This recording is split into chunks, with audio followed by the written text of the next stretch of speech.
Hello, I'm Wei Chen. Today I will discuss evaluation and reflection on the effectiveness of the UN Security Council in maintaining peace. 79 years ago, the founders of the United Nations gave the Security Council sole responsibility for maintaining international peace and security.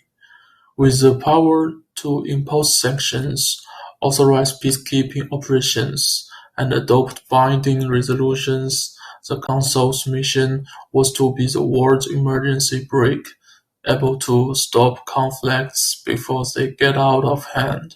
So, as our coursework demonstrates, the Council's record is a mix of achievement and disappointment.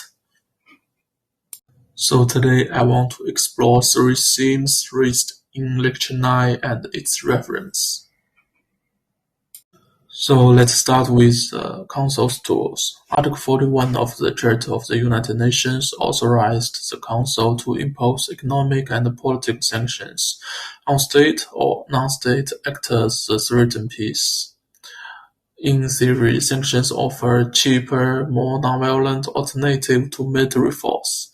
They can squeeze the resources of belligerents, delegitimize rogue regimes, and demonstrate the international community's concerted reserve.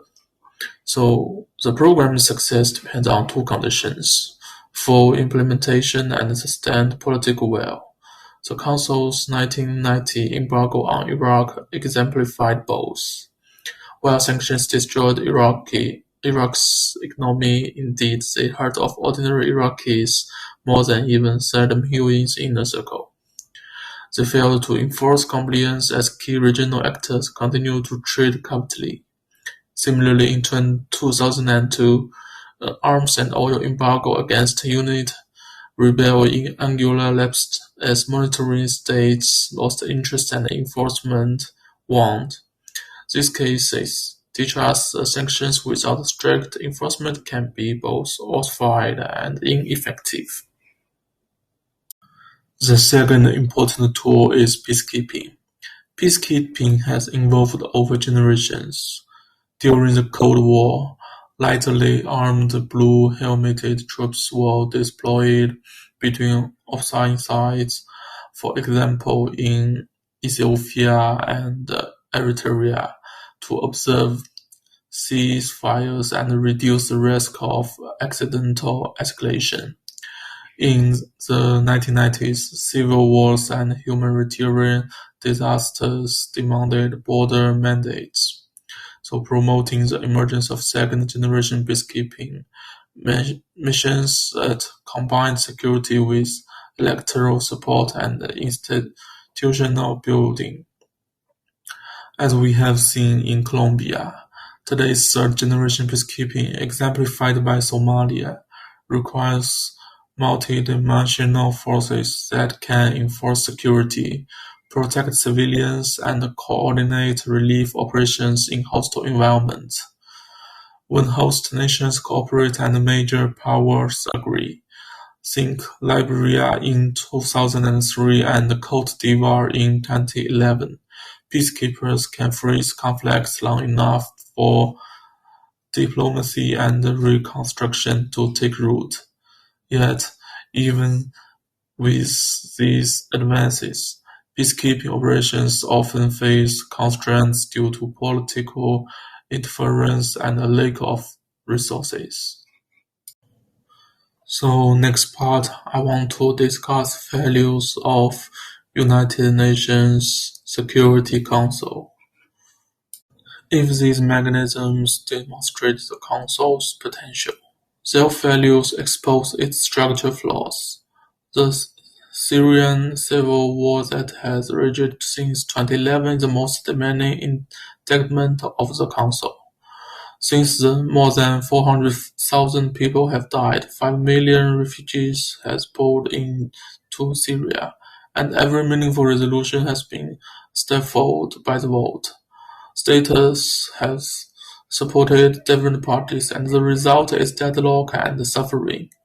A similar pattern emerged after Russia's invasion of Ukraine in 2022, Moscow voted resolutions condemning its own aggression. Western members responded with sanctions outside the UN framework and effectively bypassing the collective security system. In Gaza, despite more than 50,000 civilian casualties, the United States repeatedly voted calls for a ceasefire or referral to the International Criminal Court. These events illustrate how the vote power of the five permanent members can paralyze the Council at a time when it most needs decisive action. So vote politics, however, is only part of the problem. The makeup of the Council reflects the geopolitical landscape of 1945. It's not 2025. The lack of permanent seats in Africa, Latin America, and the Arab world means that the regions most often on the Council's agenda have the least influence on Council decisions. This democratic deficit undermines both legitimacy and the willingness to comply with resolutions. Why should developing countries without any meaningful say in their formulation bear the costs of implementing them? This imbalance fuels perceptions of double standards and undermines the willingness of regional actors to cooperate with peacekeeping or sanctions regimes. So how to improve? First, permanent members should adopt a duty not to vote in cases of mass atrocities to avoid blocking humanitarian action. Second, expanding permanent or long-term seats for underrepresented regions could boost legitimacy and form new coalitions to overcome deadlock. Third, the Council should strengthen preventive diplomacy through rapid response mediation, early warning systems, and automatic review triggers to uh, atrocity risks. Finally, sanctions must be tightly monitored and paired with humanitarian safeguards to target leaders, not civilians. So in sum, the Security Council remains an indispensable pillar of the international system, even if it is imperfect. Its failures in Syria, Ukraine, and Gaza were not merely procedural missteps.